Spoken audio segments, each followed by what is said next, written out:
Journal d'un paumé, les hors-séries.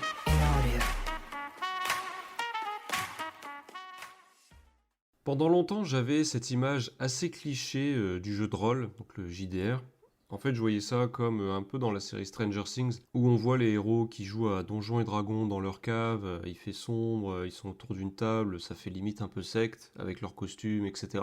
Mais ce serait dommage de résumer le jeu de rôle seulement à cette image. On peut voir plus généralement le jeu de rôle comme une histoire interactive qui va être narrée, orchestrée par un maître du jeu, donc le MJ. C'est lui qui va raconter l'histoire aux joueurs, qui va exposer les situations, qui va interpréter aussi tous les personnages non joueurs du récit. Et il va avoir la mission, des fois très compliquée, d'adapter le récit par rapport aux choix et aux actions des joueurs. D'ailleurs, un point central de la plupart des jeux de rôle, hein, ça va être les dés. Parce que c'est eux qui vont déterminer si une action va être une réussite ou un échec. Et ça permet en fait d'avoir un aspect vraiment imprévisible de la suite. Et parfois j'ai été frustré dans des jeux vidéo par exemple de chercher à faire des choix spécifiques par mon personnage et je voyais que ça impactait pas du tout le récit. Alors que le but du jeu de rôle c'est que vraiment nos actions et nos choix vont impacter la suite, les relations avec les personnages, etc. Même si heureusement il y a des jeux vidéo qui font déjà ça très très bien depuis longtemps maintenant. J'ai vraiment découvert le jeu de rôle grâce au Joueur du Grenier quand je suis tombé sur son émission Aventure. Alors maintenant c'est sorti il y a une paire d'années, mais ça m'a permis de découvrir que bah, en fait c'est possible déjà de faire du jeu de rôle à distance. Il y a des logiciels qui permettent de, voilà, de se connecter, de se voir en webcam avec le micro, etc. Il y a aussi la possibilité d'avoir de vrais pions qu'on va pouvoir déplacer, des plateaux de jeu variés selon les différents endroits où on veut amener les joueurs. Même pour lancer les dés, voilà, il y a des dés en 3D qui apparaissent au niveau de l'écran. Enfin, c'est vraiment tout est fait pour pouvoir mettre en place ça, même avec des gens à distance. Même si ça me fait envie de partager ce genre de moment avec mes potes, je ne vais pas plus loin à ce moment-là parce que bon, ça me semble compliqué à manier, etc. Donc je ne m'y mets pas tout de suite. Il y a plusieurs années qui passent, il y a le Covid qui arrive avec ben, tout ce qui est confinement et couvre-feu. On ne se voit plus avec mes potes, je peux plus faire de théâtre ni rien d'autre à part aller au travail hein, pendant cette période.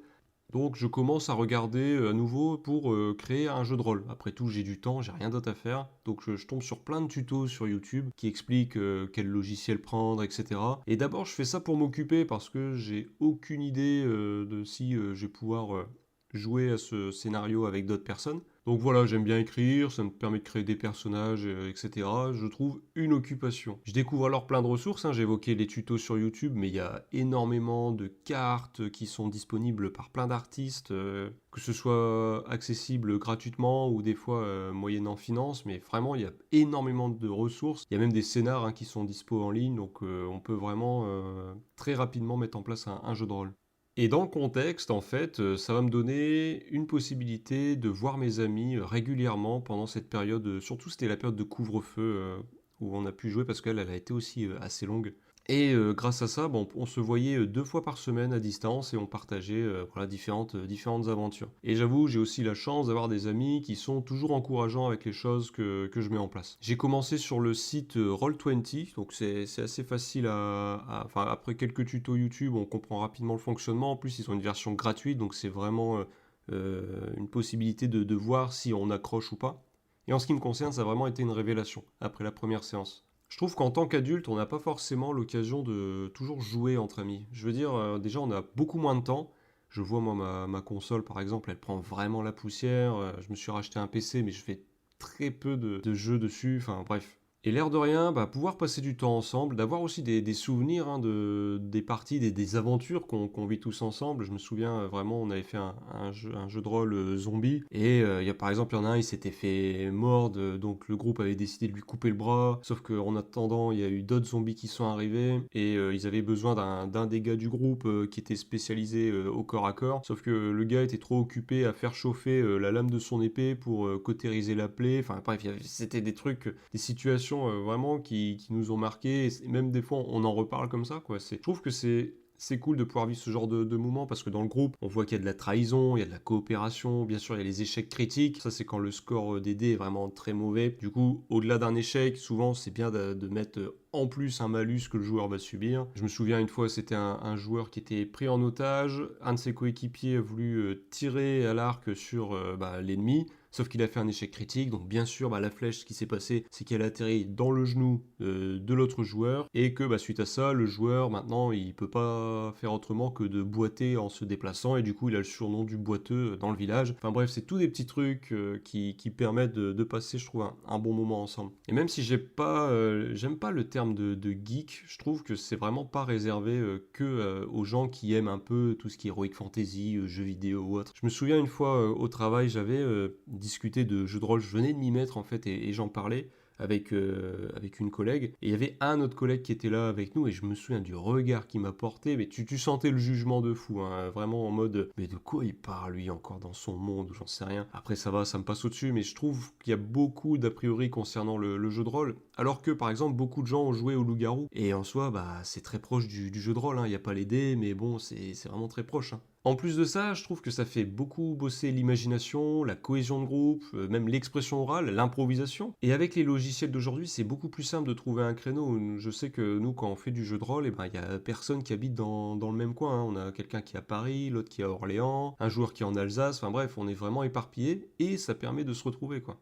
En plus, on n'est même pas obligé d'avoir des pions, d'avoir des cartes, tout peut se faire à l'oral. Personnellement, c'est vrai que je préfère qu'il y ait des illustrations, qu'il y ait un plateau de jeu, que chaque joueur ait son pion qui peut déplacer au niveau de la carte, etc.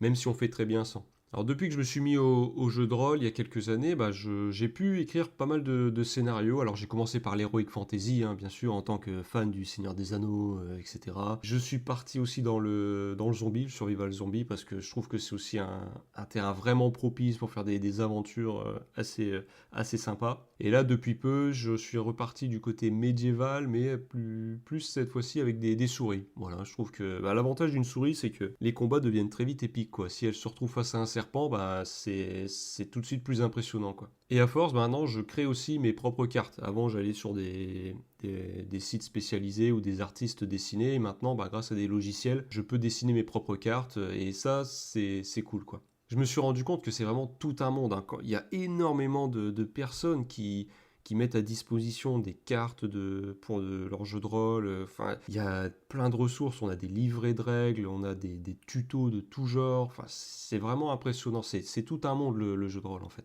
Et j'ai encore plus réalisé que, par exemple, je me souviens au travail, on avait eu des nouveaux collègues qui étaient arrivés. Et il y en a un, il pratiquait le jeu de rôle. Au théâtre d'improvisation, quand j'ai commencé à parler jeu de rôle avec certains, j'ai découvert que eux aussi pratiquaient le jeu de rôle. Et je me suis rendu compte que c'était beaucoup plus populaire que ce que je pensais déjà de base. D'ailleurs, lorsque j'ai participé à un tournage avec le joueur du grenier, j'avais rencontré un gars qui lui aussi était amateur de jeu de rôle. Et lui, c'était IRL, donc il faisait ça en fait pour de vrai. Il y avait un gros événement là qui a lieu encore là chaque année, où les gens se regroupent, je crois c'est par dizaines ou même par centaines, dans un grand champ, et puis voilà, il y a des tentes, etc. Et c'est un jeu de rôle réel en fait. Donc ça, j'ai jamais fait, mais ça doit être une expérience assez sympa. Du coup, je peux que encourager les gens à essayer le jeu de rôle, n'importe quelle époque, n'importe quel univers, n'importe quel gameplay. Et c'est vrai que la plupart du temps, je l'ai toujours fait en maître du jeu. Même si ma petite fierté, c'est que un de mes amis, à force de faire joueur durant les JDR, a voulu créer son propre JDR et il l'a fait et ça m'a permis aussi de découvrir le jeu de rôle côté joueur en fait. Mais c'est sûr que côté maître du jeu, des fois il faut avoir les nerfs un peu accrochés, quoi, hein, parce que on peut se retrouver avec des joueurs qui vont passer 1 heure sur une scène où moi je pensais que ça allait durer 5 minutes, ou bien quand au niveau des dés ils enchaînent que des réussites alors que moi j'espérais que le passage soit un peu difficile. Ou inversement, hein, aussi, c'est déjà arrivé, le joueur il doit juste monter à une échelle et il enchaîne les échecs critiques, donc on se retrouve dans une situation, on dit mais comment on va s'en sortir? Il y a plein de situations auxquelles il faut s'adapter, hein, les joueurs qui partent à l'opposé de l'objectif, qui vont s'embrouiller avec un personnage qui était censé être leur allié, ils vont vouloir le tuer, etc. Enfin bref, c'est beaucoup d'adaptations, mais en vrai c'est beaucoup de souvenirs et de fou rire. Bon, il y a aussi la frustration quand on prend le temps en tant que MJ d'écrire le scénar, d'écrire les backgrounds de certains personnages, d'écrire certains éléments de l'histoire.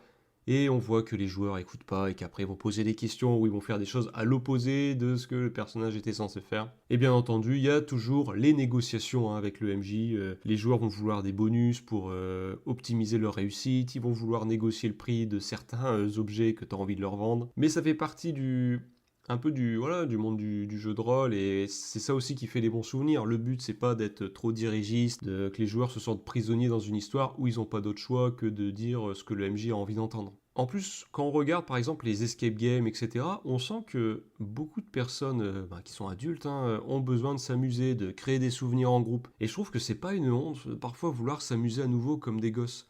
Parce qu'on ça, on n'a plus vraiment l'occasion la plupart du temps de... Bah oui, on va pas surtout à jouer dans un parc avec des amis, à tenir des bâtons, à tirer dans le vide parce qu'on s'imagine des histoires. On va plus faire ça, mais c'est pas pour autant qu'on n'a plus le droit de chercher à s'amuser, à revivre ce genre de moments qu'on a pu connaître plus jeune. Et d'ailleurs, même si c'est pas à travers le jeu de rôle, je peux que personnellement encourager les gens à revivre ce genre de moments. Même une fois adulte, se retrouver avec d'autres personnes et s'amuser ensemble, quoi. Ça fait du bien. En plus de ça, avec le jeu de rôle et les différents logiciels qui existent, hein, comme je disais, maintenant je dessine moi-même mes cartes sur ordinateur. J'utilise le logiciel Dungeon Draft et je les mets en place maintenant sur Foundry VTT parce que bon, je trouve que le logiciel est mieux que Roll20. Mais ça, c'est qu'un avis personnel. Mais en fait, en créant tout ça, on peut inclure certains sons dans une zone. Quelqu'un qui va rapprocher son pion d'une taverne, et ben on peut faire en sorte que le joueur il va entendre dans son casque des gens en train de rire, en train de danser, etc. Et l'air de rien, tout ça, ça nous permet d'avoir des notions aussi dans tout ce qui est game design, level design et aussi le narrative design, hein, tout ce qui va être écriture des dialogues, écriture des personnages, etc. Et pour quelqu'un qui a une appétence aussi pour la création, même pour le monde du jeu vidéo, ou même juste, oui, l'écriture d'histoire, etc., je trouve vraiment que le jeu de rôle, ça permet de toucher à tout ça, quoi.